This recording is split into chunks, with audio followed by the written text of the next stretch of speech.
The rain lashed against the floor-to-ceiling windows of Vance Global. Silas Vance stood in the darkness of his penthouse office, his jaw tight as he stared at the city lights. He had 30 days. That was the bizarre, ironclad clause his late grandfather had left in his will. Marry within a month, or forfeit the controlling shares of the empire to the board of directors. Silas scoffed at the memory of the reading. He was a man who built algorithms and dismantled rivals before breakfast, yet he was being outmaneuvered by a dead man. He needed a wife, not a socialite who would demand his time, and certainly not an heiress who would try to merge their families. He needed someone invisible. The soft hum of a vacuum cleaner broke his concentration. Silas turned around, his sharp gaze cutting through the dim room. A woman in a grey janitorial uniform was emptying his wastebasket. She did not jump or apologize when she noticed him watching. Instead, she tied off the plastic bag with practiced efficiency, her posture straight. Her name tag read, Clara. "You are working late, Mr. Vance," she said, her voice surprisingly steady, lacking the usual tremor of his employees. Silas crossed his arms, intrigued despite his foul mood. "You do not seem intimidated by the fact that I could fire you for speaking to me without permission." Clara picked up her cleaning supplies. "You could," she replied calmly. "But then you would have a dirty office tomorrow, and I would find another floor to scrub. We both have jobs to do. Yours just pays slightly better." A strange spark of amusement flared in Silas.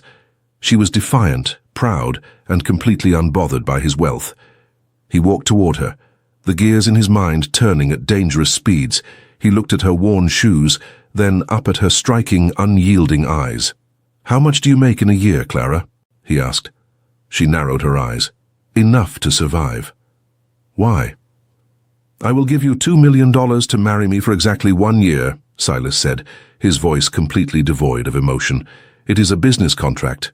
You will live in my home, attend public events as my wife, and ask no questions. At the end of the 12 months, we divorce and you walk away wealthy."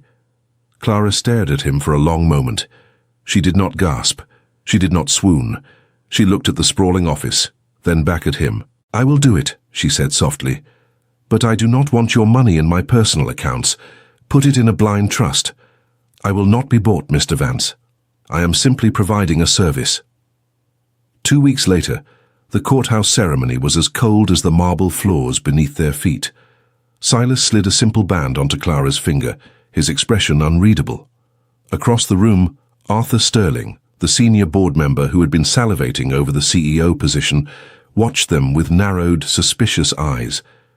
Arthur knew Silas well, and this rushed marriage to a nobody did not sit right with him. Moving into the penthouse was a silent battle of wills. Silas tried to buy her an entirely new wardrobe, filling a closet with designer gowns. Clara quietly moved them to the guest room and continued wearing her own simple clothes, refusing to let his wealth erase her identity. "You are my wife now. People will talk," he warned her one evening. "Let them talk," she fired back, her chin raised. "I agreed to stand by your side, not to become your doll." Yet in the quiet hours of the night, the ice began to thaw. Silas found himself leaving his study just to sit in the kitchen while Clara made tea. One night, Silas was poring over a complex merger document, rubbing his temples in frustration. Clara walked past, glanced at the papers, and casually pointed out a fatal flaw in the hostile takeover clause. Silas froze, staring at her. No ordinary cleaner knew the intricacies of corporate law. When he questioned her, she simply smiled and changed the subject, but the seed of doubt was planted. That doubt festered until the morning Silas found a thick manila folder on his desk. It was an anonymous dossier complete with photographs and financial records. Clara was not just a cleaner. She was Clara Thorne, the sole missing heiress to the Thorne enterprise, his family's oldest and most bitter rival. She had disappeared 3 years ago after her family was investigated for massive fraud. When Silas confronted her in the penthouse, the air was thick with betrayal. "You lied to me," he said, his voice barely above a whisper, tossing the dossier onto the glass table. "You are a Thorne. Were you sent to spy on me?" Clara looked at the papers, her face pale but her eyes blazing. "I left my family because I refused to be a part of their corruption," she said. her voice shaking with a mix of anger and old pain. "I gave up my fortune, my name, and my life to start over with nothing. I scrubbed floors to avoid men exactly like you and my father." Silas turned his back to her, unable to process the deceit. For days they lived like ghosts in the massive apartment. The silence between them was a weapon, sharp and heavy. Yet he could not bring himself to hate her. When she fell ill with a fever later that week, Silas cancelled a multi-million-dollar meeting. He sat by her bed, silently placing a cool cloth on her forehead, replacing her favorite herbal tea on the nightstand, without saying a word. It was a quiet surrender, an unspoken admission that he cared. But Arthur Sterling was not done. At the annual board meeting, Arthur stood up, a triumphant smirk on his face. He projected the contents of the dossier onto the main screen for all the shareholders to see. "Silas Vance has married a Thorne," Arthur announced loudly. "She is a corporate spy, and Silas is compromised. I call for an immediate vote of no confidence to strip him of his title." The room erupted into chaos. Silas stood up ready to defend his wife, but Clara pushed the boardroom doors open. She walked in, wearing one of the elegant suits she had previously rejected, radiating an aura of absolute authority. She walked straight to the podium. "I am Clara Thorne," she said, her voice echoing in the silent room. "And while my family is guilty of many things, I am not. In fact, while working in this building, I kept my eyes open." She handed a flash drive to the secretary. New documents flashed on the screen. They were offshore bank statements. They belonged to Arthur Sterling. "Mr. Sterling has been funneling Vance Global funds to the Thorne estate for 2 years, Clara revealed, looking directly into Arthur's panicked eyes. "He orchestrated the very sabotage he is accusing me of." The silence that followed was deafening. Arthur stumbled backward, his face drained of color as security was immediately called. He was stripped of his credentials and escorted out in disgrace, the board members whispering in shock as he left. That evening, the penthouse was quiet again, but the heavy tension was gone. Silas found Clara by the window, looking out at the rain, just as he had been the night they met. He stepped close to her, the distance between them finally vanishing. "You saved my company," he said softly. "A deal is a deal, Silas," she whispered, not looking away from the glass. He gently reached out, turning her to face him. "I do not want a deal anymore," he said, his voice thick with emotion. "I want a marriage, a real one. I am sorry for doubting you. I am sorry for everything. You are the strongest person I have ever met, Clara." Clara looked into his eyes, searching for the arrogant billionaire she had met months ago. He was gone. In his place was a man who truly saw her. She reached up, resting her hand against his cheek, and finally smiled. Years passed, and the Vance and Thorne legacies were no longer known for bitter rivalry. Together, Silas and Clara rebuilt her father's ruined company, merging it with Vance Global to create an empire built on integrity, not greed. They walked the halls, not as boss and employee, but as equals, their hands intertwined. If this story touched your heart, share it with someone who needs to hear a good story of love and redemption. Subscribe to the channel to follow our next stories. We will see you next time. The clinking of expensive crystal and the low murmur of negotiations usually fueled Julian Ashford. As the head of the Ashford Group, he thrived on control, but tonight his hands were tied. Across the table, a conservative foreign investor had just made his terms clear. He would not sign the billion-dollar maritime logistics deal with a bachelor. He demanded family values, stability, and a respectable wife. Julian had 3 weeks to produce a bride, or the deal of a lifetime would collapse. He left the boardroom suffocating under the weight of his own empire, stepping into the rainy streets of the city. Seeking refuge from the paparazzi, Julian ducked into a quiet, late-night diner on the edge of the financial district. That was where he saw her. Sienna Hayes was balancing 3 heavy trays while dealing with an obnoxious, intoxicated customer who was berating her over a spilled drink. Julian watched, expecting her to crumble. Instead, Sienna calmly placed the trays down, looked the man dead in the eye, and quietly dismantled his ego with a few sharp, humiliating truths until the man paid his bill and fled. Julian was struck by her fierce grace. She was not a socialite trying to climb his ladder. She was real. Before she could wipe down the table, Julian slid into the booth. "I need to hire you for a job that requires that exact level of ruthless composure," he said, pulling out a blank check. Sienna looked at the expensive suit, the arrogant posture, and let out a dry laugh. "I serve coffee, mister, not miracles," she replied, wiping the counter. Julian did not smile. "I will pay you $1 million to be my wife for 6 months. You play the part, smile for the cameras, and help me close a deal. Then, you vanish." Sienna froze. The exhaustion in her eyes briefly gave way to something else, a desperate calculation. She did not ask about his reputation. She did not care about the Ashford name. She looked at the blank check and thought of the terrifying medical bills piling up in her tiny apartment. "Make it $1.5 million, paid up front into a secure account," she said, her voice completely steady. "And you carry your own bags." The wedding was a private, sterile affair at the courthouse, followed by a sudden immersion into a world of blinding wealth. Sienna moved into Julian's sprawling estate, refusing to let the luxury soften her edges. She kept her diner uniform folded in the bottom of her drawer, a silent reminder of who she was. Her stubborn independence drove Julian crazy, but it also fascinated him. He was used to women who wanted his money. Sienna barely touched her new credit cards. Their forced proximity slowly bred a strange, crackling tension. Julian noticed how she would meticulously organize his chaotic desk without asking for a thank you. Sienna noticed that Julian, despite his ruthless reputation, always made sure the household staff were paid double during the holidays. But the fragile peace was shattered when Delphine Cross entered the picture. Delphine was Julian's ex-fiancée, a woman made of old money and sharp venom. She had heard of the sudden marriage and arrived at a charity gala determined to tear the new bride apart. Delphine cornered Sienna near the balcony, whispering cruel insults about her cheap origins, expecting the former waitress to cry. Sienna simply smiled, sipped her champagne, and told Delphine that a borrowed dress did not make up for an empty soul. Julian watched from afar, completely captivated, but the facade cracked a week later. Julian came home early to find Sienna collapsed on the bathroom floor, shivering violently, a scatter of unmarked pill bottles around her. Panic seized his chest.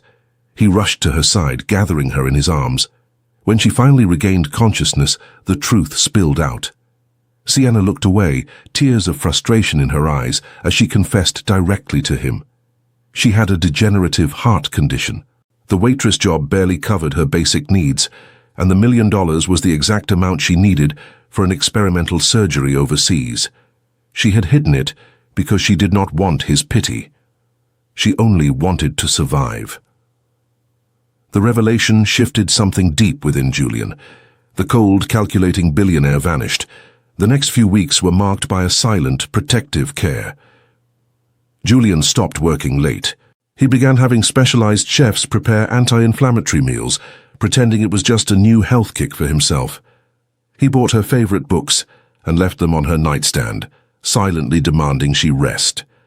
Sienna fought his care out of pride, refusing to be weak.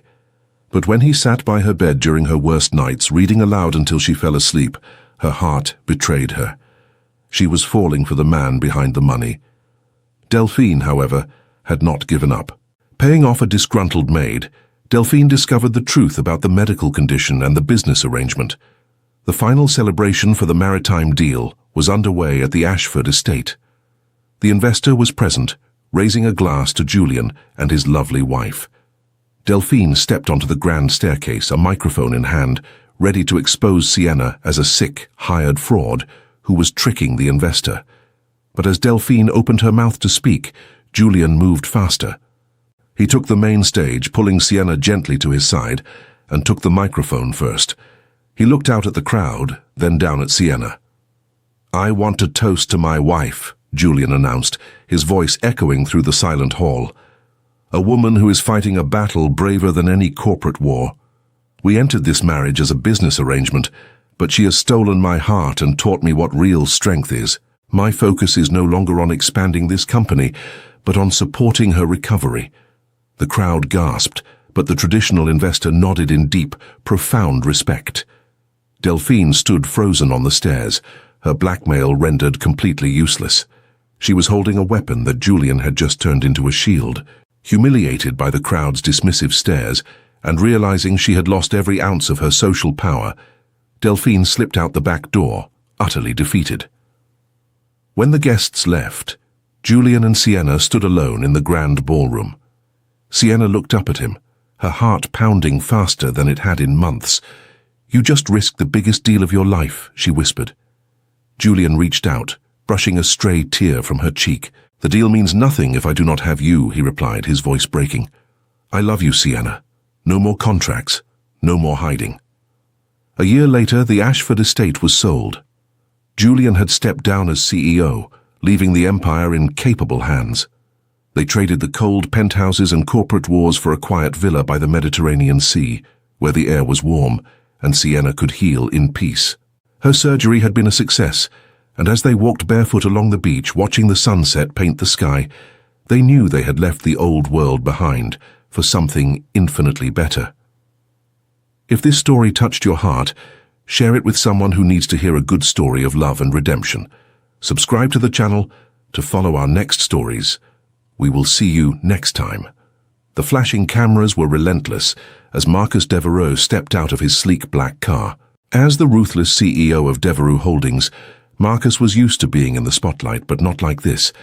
A week ago, an instinctive move to pull a woman out of the path of a speeding delivery truck had been caught on camera.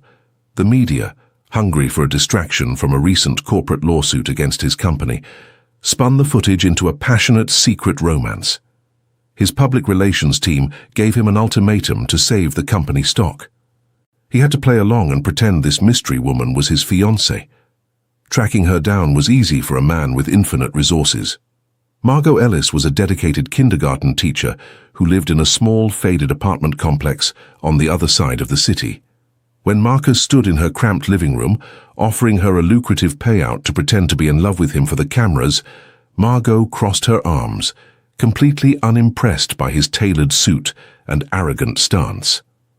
She did not want his money for herself. Instead, she looked him dead in the eye and demanded he fully fund her crumbling public school for the next 10 years. Marcus was taken aback by her sheer defiance. They struck a deal, signing a rigid contract to maintain a public facade for 6 months. Stepping into the glittering world of high society, Margot refused to be intimidated. During a lavish gala, she turned down the diamond necklace Marcus tried to place around her neck, opting for her own simple silver pendant. She navigated the elite crowds with a quiet, undeniable grace that frustrated and intrigued him. Watching them closely was Benedict Cole, Marcus's longtime business partner. Benedict sneered at Margot's lack of pedigree, seeing her as a dangerous distraction from their upcoming corporate acquisitions. As weeks turned into months, the fake relationship began to blur at the edges. Marcus found himself lingering outside her school, watching her laugh with the children, feeling a strange warmth in his chest. During a heavily photographed dinner, Margot noticed Marcus rubbing his wrist, an old injury aching from the cold. Without a word or thought of the cameras, she gently took his hand, massaging the joint with a tenderness that made his breath catch. Yet, Marcus noticed something else.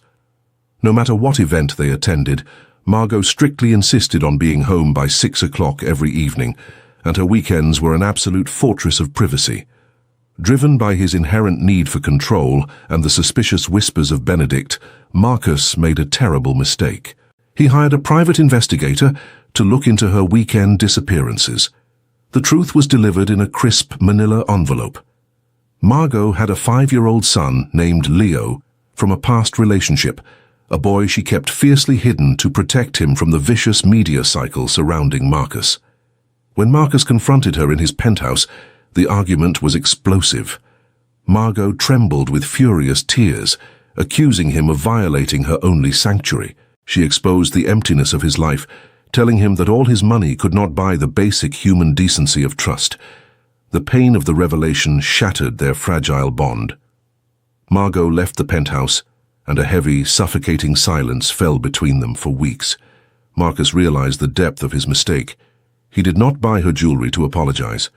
Instead, he quietly ensured that the highest quality security detail was placed around her school, and anonymous, premium art supplies began appearing at Leo's classroom, gestures of protection rather than possession. But Benedict Cole had also been digging.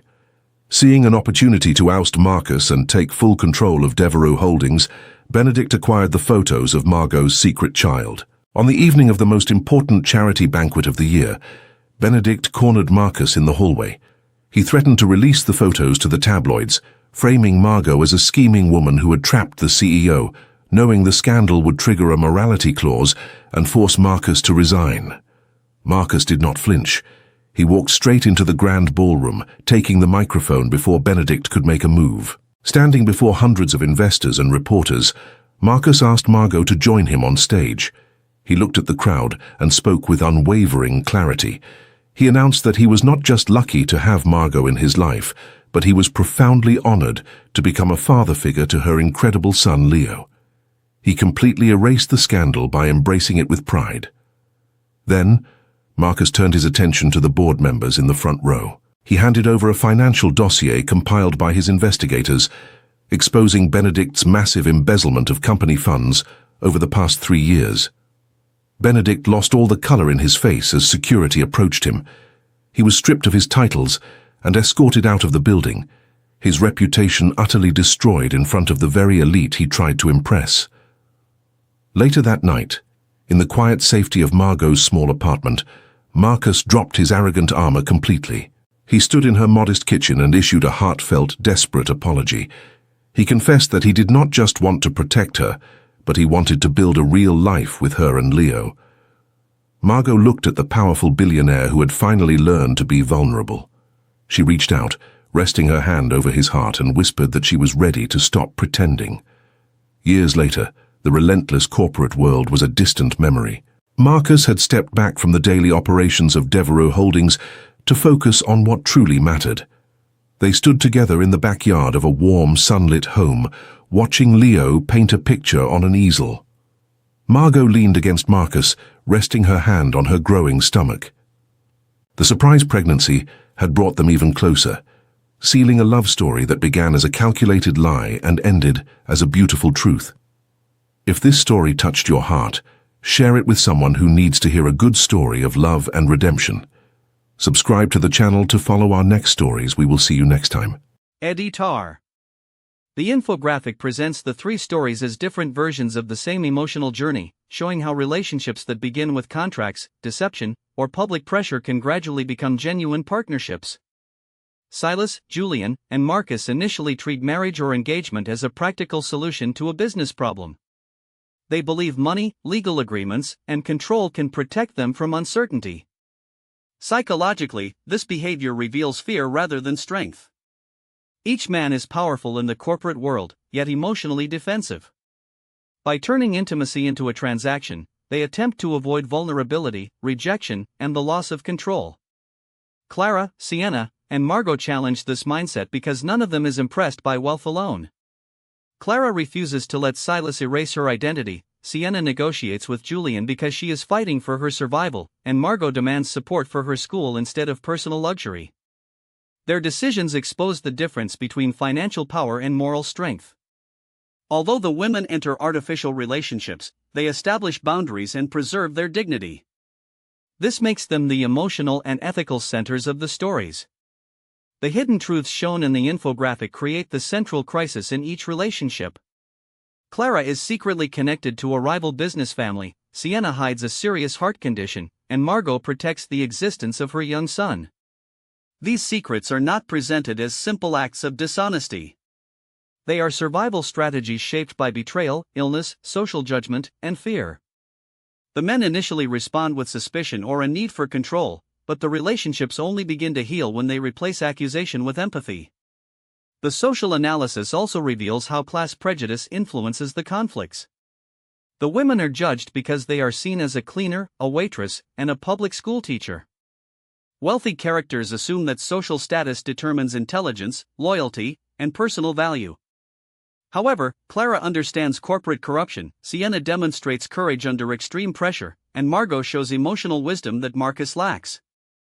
Their stories challenge the belief that money automatically creates superiority. Public image is another major force. Board members, investors, former partners, reporters, and social elites constantly pressure the couples to perform. Private emotions become public weapons, and personal secrets are used to gain corporate power. The climactic confrontations occur when the men must choose between protecting their reputations and defending the women they love. Their redemption begins when they make the moral choice publicly, even when it threatens a company, an investment, or a social position. The shared pattern moves from contract and deception to hidden truth, broken trust, public confrontation, moral choice, and authentic love. This structure explains why the romances feel emotionally satisfying. Love is not created by the original agreement. It emerges when pride collapses, secrets are confronted, and both people accept responsibility. The final message is that wealth can provide comfort and influence, but it cannot create trust, emotional safety, or respect. The relationships become real only when the couple stop acting as employer and employee, protector and dependent, or billionaire and ordinary woman. They succeed when they finally see one another as equals.